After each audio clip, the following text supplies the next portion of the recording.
सुजी शर्मा क्लासेस में आपका स्वागत है। देखिए आज हम लोग वेस्ट बंगाल बोर्ड के क्लास 10 की गणित विषय के एक नए पाठ को प्रारंभ करने जा रहे हैं, जिसका पाठ संख्या कितना है 19 है और पाठ का नाम क्या है विभिन्न घन वस्तु संबंधी वास्तविक समस्याएं। देखिए यह पाठ में मूल रूप से हमको पढ़ना क्या है घन वस्तु। तो सबसे पहले ये समझने की कोशिश करते हैं क्या कि घन वस्तु कहते किसको है और इससे संबंधित और कौन कौन से सवाल किस प्रकार के आते हैं। सबसे पहले देखिए घन वस्तु। घन वस्तु किसको कहते हैं तो तीन आयामीय चित्र को घन वस्तु कहते हैं। ऐसी वस्तु जिसके कितने आयाम होते हो, तीन आयाम होते हो। इसको थोड़ा सा जल्दी से समझते हैं। तीन आयाम कहने का अर्थ क्या होता है, जैसे ये एक चित्र बनाए हम और ये एक चित्र बनाए। गौर से देखिए ये दोनों चित्र में थोड़ा अंतर है। इस चित्र में देखिए मूल रूप से क्या है, एक इसकी लंबाई है और एक इसकी चौड़ाई है। तो इसमें सिर्फ कितने आयाम है, दो आयाम है। तो ये क्या है, एक तीन आयाम नहीं होने की वजह से ये एक घन वस्तु नहीं है। घन वस्तु किसको कहेंगे जिसके तीन आयाम होते हो। जैसे ये इसमें देखिए लंबाई भी है, चौड़ाई भी है और ऊंचाई भी है। तो इसके कितने आयाम है, तीन आयाम है। तो ये तीन आयामी चित्र है, यानी मूल रूप से यही क्या है, एक प्रकार का घन वस्तु। यानी घन वस्तु कहते हैं किसको है जिसके तीन आयाम होते हो। एक कंसेप्ट और है कि घन वस्तु समझने के लिए एक कंसेप्ट और क्या है कि घन वस्तु उसको भी कह सकते हैं आप जिसका आयतन निकलता हो। गौर से देखिए ये जो मान लेते हैं ये चित्र वर्ग है जिसमें लंबाई है और चौड़ाई भी है। इसका मूल रूप से क्या निकालेंगे आप, इसका सिर्फ क्या निकलता है, क्षेत्रफल निकलता है। इसका सिर्फ क्या निकलता है, क्षेत्रफल यानी एरिया निकलता है। इसका आप कभी भी क्या आयतन नहीं निकालते। तो सिर्फ तीन आयामीय चित्र अर्थात घन वस्तु का ही क्या निकल सकता है, आयतन। इसका आयतन निकलता है, आयतन इसका हम निकालते हैं यानी वॉल्यूम हम इसका निकालते हैं। तो यानी घन वस्तु का ही क्या होता है, आयतन निकलता है। दो आयामीय चित्र जो होता है उसका सिर्फ क्षेत्रफल निकलता है। तो मूल रूप से कहने का मेरा अर्थ क्या है, हमको किस प्रकार के चित्र को पढ़ना है, तीन आयामीय चित्र घन वस्तुओं को पढ़ना है, यानी वे वस्तुएं जिसका आयतन निकल सकता हो। तो ऐसे कौन कौन से चित्र हैं जो हम पढ़ते हैं, देखिए यानी मूल रूप से कौन कौन से घन वस्तु हम लोग पढ़ेंगे इस पाठ में। घन वस्तु कौन कौन से घन वस्तु गौर से देखिए हम पढ़ेंगे। तो सबसे पहला घन वस्तु जो हम लोग पढ़ेंगे वो क्या है, जिसका नाम ही क्या है घन। उसको क्या बोलते हैं, घन यानी क्यूब। दूसरा घन वस्तु क्या है जो हमको पढ़ना है उसको क्या बोलते हैं, घनाभ। घनाभ या इसको आयताकार घन भी बोलते हैं, आयताकार घन भी बोलते हैं। घनाभ को ही क्या बोलते हैं, आयताकार घन। यानी इसी को क्या बोलते हैं इंग्लिश में, क्यूबॉइड। क्यूबॉइड इसको क्यूबॉइड भी बोलते हैं। तीसरा घन वस्तु जो हम लोग पढ़ेंगे वो क्या होगा, बेलन। क्या पढ़ेंगे, देखिए बेलन यानी इसी को इंग्लिश में क्या बोलते हैं, सिलेंडर। चौथा घन वस्तु हम लोग जो पढ़ेंगे उसका नाम क्या है, गोलक। कौन सा है, गोलक। गोलक यानी स्फेयर, उसको क्या पढ़ेंगे, गोलक पढ़ेंगे। और पांचवा क्या पढ़ेंगे, इसको क्या बोलते हैं, शंकु। शंकु मतलब कोण। देखिए यही कुल मिलाकर कभी कभी गोलक में एक और पार्ट होता है क्या, अर्धगोलक भी पढ़ते हैं हम लोग। अर्धगोलक जिसको क्या बोलते हैं, हेमीस्फेयर भी बोलते हैं। उसको भी चाहे तो इंग्लिश में आप लिख सकते हैं हेमीस्फेयर भी बोलते हैं। ठीक है, तो थोड़ा सा इंग्लिश भी आपको जानना चाहिए। मूल रूप से यही सारी घन वस्तुएं आपको इस पाठ में पढ़ना है। और जरा गौर से देखा जाए इन पाठों को तो आप अपने ही क्लास में 10 में ही इन सभी घन वस्तुओं को पहले से ही पढ़ चुके हैं। देखिए आप घन और घनाभ ये दोनों जो चैप्टर है इसको चैप्टर संख्या 4 में पढ़ चुके हैं। ये आपकी किताब का पाठ संख्या कितना है, 4, उसमें अलग से पढ़ चुके हैं। बेलन को भी देखिए आप पढ़ चुके हैं, ये आपकी किताब का ही पाठ संख्या कितना है, 8 है। गोलक या अर्धगोलक ये भी आप पढ़ चुके हैं, ये आपके चैप्टर का पाठ संख्या कितना है, 12। और शंकु भी गौर से देखिए यानी कोण भी जो आप पहले से ही पढ़ चुके हैं। ये कौन सा पाठ है, आपके चैप्टर का 16 नंबर पाठ है। यानी ये जितने भी घन वस्तुएं हैं आपको जो पढ़ना, ये सब आप पहले से अलग अलग पाठ में पढ़ चुके हैं। एक 4 में, एक 8 में, एक 12 नंबर चैप्टर में, एक 16 नंबर चैप्टर में पढ़ चुके हैं। तो मूल रूप से तो फिर ये 19 नंबर चैप्टर जो इसमें क्या करेंगे, इसमें भी हम लोग देखिए इन्हीं सब घन वस्तुओं का इस्तेमाल करेंगे। लेकिन पहले में क्या था कि सब अलग अलग था, यानी इस पाठ में सिर्फ घन और घनाभ पढ़े, इसमें बेलन पढ़े, इसमें गोलक और इसमें शंकु। इस पाठ में मूल रूप से क्या पढ़ना है हम लोग को, तो हम लोग अब क्या करेंगे, विभिन्न घन वस्तुओं को जोड़ के सम्मिलित चित्र बनाएंगे। कहने का अर्थ क्या है कि जैसे उदाहरण के लिए आप जानते हैं, एक ले लेते हैं, आप इस आकृति से वाकिफ होंगे, ये क्या है, बेलन। इस पार्ट में अब आपको क्या दिया जाएगा कि एक बेलन भी है और साथ में इसके ऊपर मान लेते हैं एक कोण भी है, यानी सम्मिलित चित्र। मतलब अब दो अलग अलग घन वस्तुओं को जोड़ के एक सम्मिलित चित्र बनाएंगे और अब हम उसका जो भी निकालने के लिए कहा जाएगा, हो सकता है उसका आयतन निकालने के लिए कहा जाए, उसका समग्र तल का क्षेत्रफल निकालने के लिए कहा जाए, समग्र तल का क्षेत्रफल निकालने के लिए कहा जाए। अब हम इस तरह के प्रश्नों को इस पाठ में हल करेंगे, यानी मूल रूप से हमको ये सारे जो हम लोग पहले से चैप्टर पढ़ चुके हैं उन्हीं के सूत्रों का बस इस्तेमाल करना है। कोई नया सूत्र हमको इस पाठ में नहीं पढ़ना है। और वैसे भी हम इन सभी पाठों को पहले से ही पढ़ा चुके हैं और इन सभी पे वीडियो बना चुके हैं। जिन जिन विद्यार्थियों को अगर सभी टॉपिकों को अलग से देखना है तो मैंने सभी पाठों का लिंक डिस्क्रिप्शन बॉक्स में दे रखा है, आप चाहे तो उसको देख सकते हैं कि घन घनाभ क्या है, बेलन क्या है, शंकु क्या है और गोलक क्या है, और सभी के संबंधित फॉर्मूले भी मैंने उसी वीडियो में बना के रखे हैं। लेकिन इस पाठ को पढ़ने से भी पहले हम लोग जल्दी से क्या करते हैं, सबसे संबंधित सूत्रों को एक बार जल्दी से देख लेते हैं ताकि हम लोग को सवाल बनाने में क्या हो, आसानी हो। ठीक है, तो आइए बच्चे हम लोग सबसे पहला घन वस्तु देखते हैं। पहला घन वस्तु कौन सा है, जिसको देखते हैं घनाभ है। तो घनाभ को इंग्लिश में क्या बोलते हैं, क्यूबॉइड। इसी का एक और नाम क्या है, इसको आयताकार घन भी बोलते हैं। ये उसका चित्र है, ये क्या है, घनाभ है या आयताकार घन है। गौर से देखिए, इस तरह की आकृति का उदाहरण अगर पूछा जाए तो जैसे पुस्तक होता है, जैसे आपका किताब जो है वो किताब किस आकृति का होता है, तो घनाभ आकृति का होता है, जिसकी देखिए लंबाई अलग होती है, चौड़ाई अलग होती है, ऊंचाई अलग होती है। इसमें तीन चीजें क्या होती है, पहला लंबाई, इसको क्या बोलते हैं, लंबाई, जिसको L से प्रदर्शित करते हैं। दूसरा क्या है, चौड़ाई, जिसको क्या करते हैं, B से प्रदर्शित करते हैं। और तीसरा क्या चीज है, ऊंचाई, इसको क्या बोलते हैं, ऊंचाई। ऊंचाई अर्थात ये, यानी इसको H है, ये ऊंचाई है, इसको H अक्षर से प्रदर्शित करते हैं। ये क्या है आपकी यहां से यहां तक की चौड़ाई, इसको यहां से यहां तक की क्या है, लंबाई। तो इस आकृति को क्या बोलते हैं, घनाभ, जिसमें एक होता है लंबाई, चौड़ाई, ऊंचाई, जिसको L, B और H से प्रदर्शित करते हैं। जल्दी से आइए इससे संबंधित कौन कौन से सूत्र हम लोग पढ़े। हम फिर कहते हैं कि हमने सभी घन वस्तुओं को अलग अलग पाठ में पढ़ाया है, और जिसको डिटेल में देखना हो तो क्या करें, डिस्क्रिप्शन बॉक्स में मैंने लिंक दे रखा है, आप जरूर उसको देखें। चलिए, पहला इससे संबंधित फॉर्मूला क्या होता है, चार दीवार का क्षेत्रफल, मतलब सामने का, बगल का, पीछे का और इस साइड का, उसको बोलते हैं चार दीवार का क्षेत्रफल या पार्श्वतल का क्षेत्रफल। तो होता क्या है पार्श्वतल का क्षेत्रफल, देखिए इसका सूत्र होता है 2 गुना L प्लस B गुना H। ये क्या होता है, चार दीवारी का क्षेत्रफल का सूत्र भी बोलते हैं इसको, और पार्श्वतल के क्षेत्रफल का भी सूत्र बोलते हैं। इतना क्या, वर्ग इकाई, हमेशा क्षेत्रफल है तो क्या होगा, वर्ग इकाई। दूसरा सूत्र क्या होता है, समग्र तल के क्षेत्रफल का, मतलब सामने, बगल, ऊपर, नीचे, दाएं बाएं सभी का क्षेत्रफल का सूत्र क्या होता है, तो सभी का क्षेत्रफल का सूत्र क्या होता है, 2 गुना लेंथ गुना ब्रेथ, यानी लंबाई गुना चौड़ाई जोड़ चौड़ाई गुना ऊंचाई जोड़ लंबाई गुना ऊंचाई। इतना क्या, वर्ग इकाई। देखिए तीसरा सूत्र इसका क्या होता है, जल्दी से एक बार देख लेते हैं। आयतन, आयतन का सूत्र बस क्या होता है, तीनों को गुना कर देते हैं, लंबाई गुना चौड़ाई गुना ऊंचाई, ये सबको बस गुना करके तो क्या प्राप्त होता है, आयतन। आयतन की इकाई क्या होती है, घन इकाई, हमेशा घन इकाई। और एक लास्ट सूत्र कभी कभी पूछा जाता है, इसके विकर्ण का सूत्र बताओ। तो विकर्ण किसको कहते हैं, यहां से लेके इस कोने से इस कोने तक की दूरी को ही क्या बोलते हैं, विकर्ण।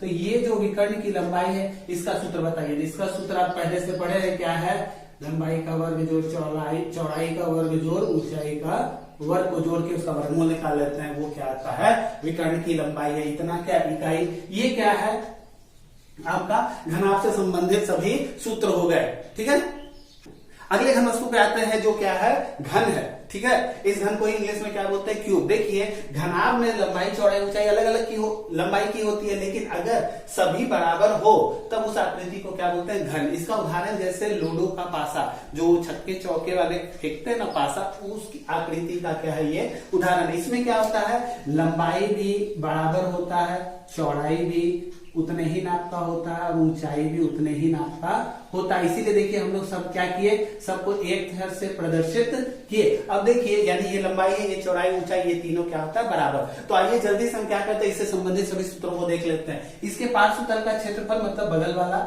ये बगल का, पीछे का और बाएं का, इसका चारों का क्षेत्रफल कितना होगा? ए वो सतह का इसका क्षेत्रफल हमेशा ए स्क्वायर होता है, तो 4 सतह का क्षेत्रफल 4a स्क्वायर होता है। फिर होता है समग्र तल का क्षेत्रफल, तो उसका क्या होता है? 6 इसके 6 सतहों का क्षेत्रफल, तो 6a स्क्वायर होता है।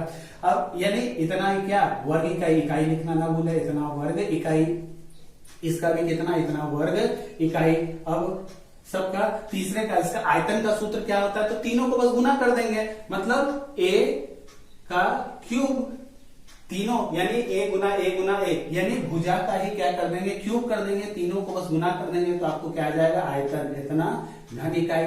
और एक सूत्र और पूछा जाता है कि इसके विकर्ण का लंबाई होता है, ये विकर्ण मतलब यहां से यहां तक की दूरी, तो आपको देखिए पढ़े हैं कि इसके विकर्ण की लंबाई का सूत्र कितना होता है? √3 गुना a, यानी एक भुजा को √3 से गुना कर देंगे तो वो विकर्ण की लंबाई हो जाएगी इतना क्या? इकाई। ये सारे सूत्र किसके हैं? घन से संबंधित सूत्र हैं।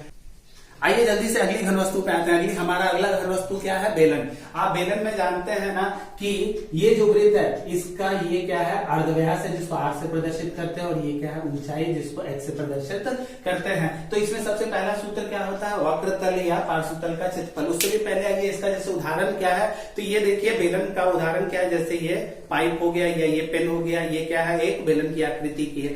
तो इसमें ये देखिए तल क्या है? वक्र, या इसी को पार्श्व तल बोलते हैं। तो इसका क्षेत्रफल का सूत्र पहला क्या होता है? आप जानते हैं कि पहला वक्र तल या पार्श्व तल का क्षेत्रफल का सूत्र होता है 2πr/h, इतना क्या? वर्ग इकाई। ठीक है। दूसरा सूत्र क्या होता है? समग्र तल के क्षेत्रफल का सूत्र बताइए। वक्र तल मतलब साइड वाला, समग्र मतलब इधर और इधर दोनों। तो इसका क्षेत्रफल का सूत्र क्या होता है? तो पार्श्व तल में ही 2πr/h में ही क्या करते हैं? ये वृत्त और ये वृत्त का क्षेत्रफल जोड़ देते हैं 2πr²। तो मेरा सूत्र इतना वर्ग इकाई होता है। चलिए इसी को जल्दी से थोड़ा सा सरल रूप में लिख लेते हैं, तो कितना होगा? h + r वर्ग इकाई। ये है किसका सूत्र? समग्र तल के क्षेत्रफल का सूत्र। एक तीसरा सूत्र क्या होता है? आयतन का सूत्र होता है। तो इसके आयतन का सूत्र क्या होता है? πr²h, इतना क्या? घन इकाई। ये क्या है? तीनों सूत्र जो है किससे संबंधित है? बेलन से संबंधित। तो देखिए हमारा अगला घन वस्तु क्या है? शंकु।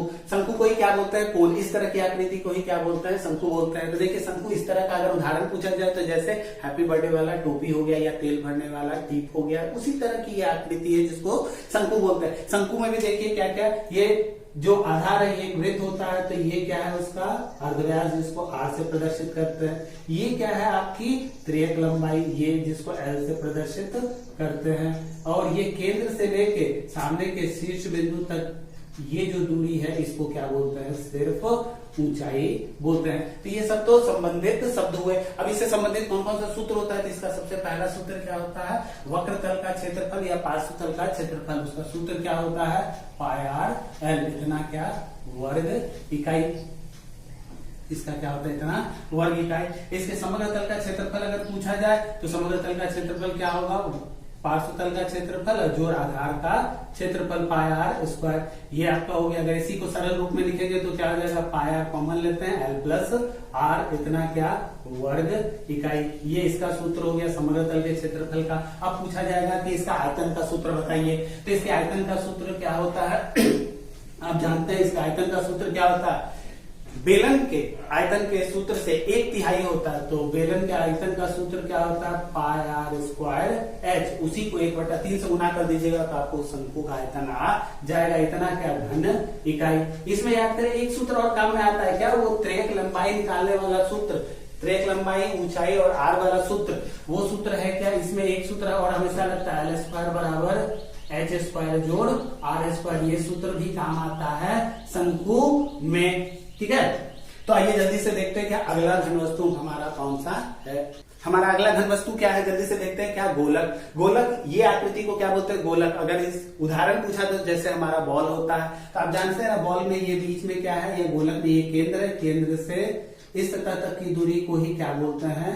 अर्ध व्यास बोलते हैं, जिसको r से प्रदर्शित करते हैं। इससे संबंधित क्या? सिर्फ 2 ही सूत्र होता है। इसमें देखिए वक्र तल, पार्श्व तल, समग्र तल, सब क्या होता है? एक ही होता है। और उसका क्षेत्रफल होता कितना है? 4πr square. ये क्या है? क्षेत्रफल। तो इतना क्या? वर्ग इकाई। उसके बाद देखिए जल्दी से इसका दूसरा एक और बस सूत्र क्या होता है? आयतन का सूत्र होता है। इसके आयतन का सूत्र क्या होता है? 4/3 पाई आर क्यूब। इतना क्या? घन इकाई। ठीक है। इसके बाद हम लोग क्या है? अगली क्या बोलते हैं? अगला घन वस्तु पे आते हैं जिसका नाम क्या है? अर्ध गोलक। इसी को हम क्या बना दे? अर्ध गोलक। अर्ध गोलक ऐसा होता है तो बस इसी गेंद को हम जल्दी से काट देते हैं। तो ये मेरा क्या है? अर्ध गोलक है। अर्ध गोलक में देखिए अब थोड़ा सा कौन कौन से सूत्र का इस्तेमाल करते हैं। इसमें देखिए वक्रतल और पार्श्वतल का क्षेत्रफल, वक्रतल और पार्श्वतल का क्षेत्रफल जो होता है, वक्र मतलब मुड़ा हुआ तल या पार्श्वतल मतलब बगल वाला तल, तो ये वक्र होता है। इसीलिए इसका सूत्र क्या होता है? पहले वाले का आधा 2 पाई आर स्क्वायर। इतना क्या? वर्ग इकाई। ठीक है। इसके बाद एक सूत्र अलग आता है, वो क्या है? समग्र तल का उसका अलग फॉर्मूला होता है। समग्र तल का क्षेत्रफल, समग्र तल के क्षेत्रफल का इसका सूत्र क्या होता है? तो इसमें देखिए ये वाला सतह बस जुड़ जाता है तो ये क्या हो जाता है? 3 पाई आर स्क्वायर। इतना क्या? वर्ग इकाई। ठीक है। और एक लास्ट क्या होता है? इसमें एक और सूत्र आयतन का इसका सूत्र होता है। तो इसके आयतन का सूत्र होता कितना है? इस गोलक का ही आधा होता है, उसका 4/3 होता है, तो इसका क्या होता है? 2/3 पाई आर क्यूब। इतना क्या? घन इकाई। तो देखिए हम लोग कुल मिलाकर क्या किए? जितनी घन वस्तुएं थे सभी के सूत्र को जल्दी से हम लोग देख लिए। अब देखिए उन्हीं सूत्रों का प्रयोग करके हम क्या करते हैं? आपके एक्सरसाइज का सवाल बनाने की कोशिश करते हैं। तो आइए जल्दी से हम लोग सवाल पे आते हैं।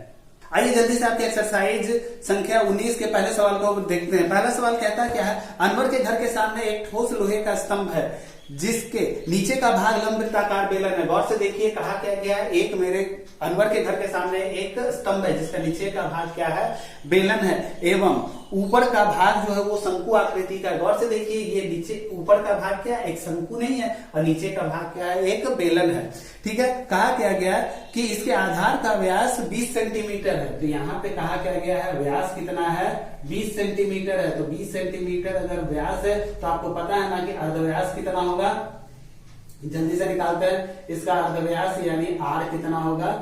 20/2। इसको 2 से भाग दे दिए, कितना आया? यानी अर्धव्यास मेरा कितना है? 10 सेंटीमीटर। तो जल्दी से यहाँ लिख लिखते हैं कि बेलन का ये अर्धव्यास कितना है? 10 सेंटीमीटर। गौर से समझने योग्य बात है कि ये बेलन का निचला अगर अर्धव्यास 10 सेंटीमीटर है तो ऊपर का भी अर्धव्यास कितना है? 10 सेंटीमीटर। यहाँ आप देखिए एक चीज और समझने योग्य है कि ये जो कोण है ये बेलन के ऊपर ही है, तो इस कोण का भी अर्धव्यास कितना होगा? 10 सेंटीमीटर ही होगा। यानी यहाँ 2 चित्र है, तो जल्दी से हम एक काम करते हैं। यहाँ जो जो दिया गया इधर लिख देते हैं बेलन और इधर लिख लेते हैं शंकु। ठीक है।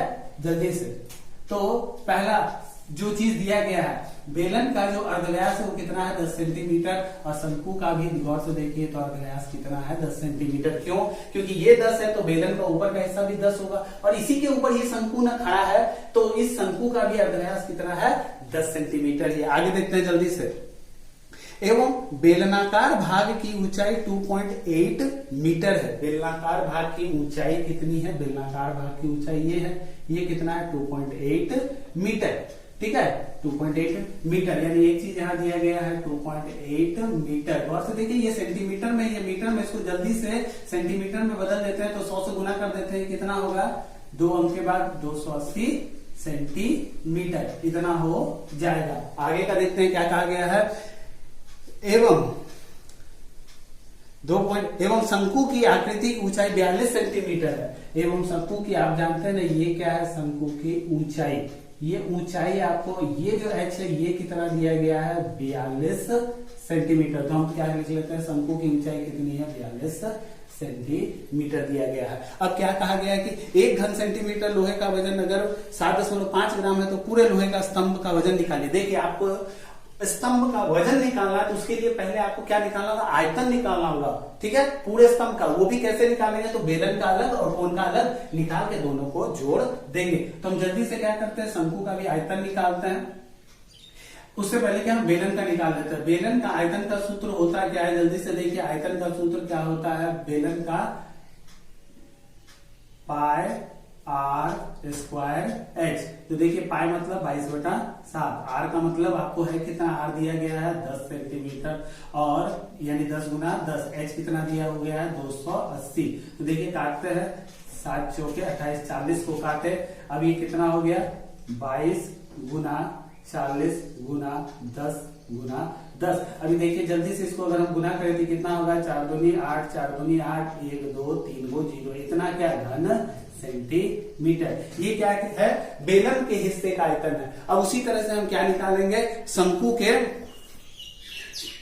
भाग का आयतन। अब शंकु का भी आप जानते हैं ना, शंकु का आयतन का सूत्र क्या होता है, इसका आयतन निकालते हैं, इसका आयतन का सूत्र क्या होता है, इसका 1/3 होता है, यानी 1/3 पाई आर स्क्वायर एच। तो देखिए इसका सूत्र क्या हुआ, 1/3 गुना पाई मतलब 22/7, यहाँ पे आर कितना है 10 गुना 10 गुना ऊंचाई कितना है 42, यहाँ पे भी देखिए कितना हो गया सच्छक 42, 3 से काटे 2 आया, तो ऊपर में कितना बचा 22 गुना 10 गुना 10 गुना 2। इसको जल्दी से अगर गुना करेंगे तो कितना होगा, 2 दूनी 4 0 0, इतना क्या घन सेंटीमीटर। ठीक है, दोनों हम निकाल लिए। अब दोनों को अगर हम जोड़ दें, क्योंकि ये आयतन और ये आयतन तो अलग अलग है, यानी आपको क्या निकालना होगा, कुल आयतन। कुल आयतन कितना होगा, कुल आयतन, या आप ऐसे लिखे स्तंभ का कुल आयतन कितना हुआ, तो दोनों को जोड़ देंगे तो ये कितना है 88,000 वर्ग सेंटीमीटर और ये कितना है 4,400 वर्ग सेंटीमीटर, सॉरी घन सेंटीमीटर है। दोनों को अगर हम जोड़े तो कितना हो जाएगा, जल्दी से जोड़ते हैं, 0 400 4 12 का 2 9, ये कितना हो गया 92,400 घन सेंटीमीटर। ये क्या है, इस स्तंभ का कुल आयतन है। अब देखिए प्रश्न में क्या कहा गया था, एक चीज लास्ट दिया गया था जिससे प्रश्न पूरी तरह से हल हो जाएगा कि 1 घन सेंटीमीटर लोहे का वजन 7.5 ग्राम है, तो पूरे लोहे का बताइए, यानी 1 घन सेंटीमीटर, यानी एक चीज और क्या दिया गया है, 1 घन सेंटीमीटर लोहे का वजन कितना है 7.5 ग्राम, ये आपको दिया गया है। तो 1 घन सेंटीमीटर लोहे का वजन है 7.5 ग्राम, तो कुल स्तंभ का, यानी कुल स्तंभ का आयतन कितना, इतना, कुल का वजन कितना होगा, यानी स्तंभ का वजन, एक लास्ट लाइन लिखेंगे क्या, स्तंभ का वजन कैसे निकलेगा, स्तंभ का वजन कितना है, जो भी दिया गया आपको 92,400 गुना 7.5 कितना ग्राम, ये किसमें उत्तर आएगा, आपको ग्राम में उत्तर आएगा। तो इसको जल्दी से गुना करके आपको उत्तर कितना आएगा,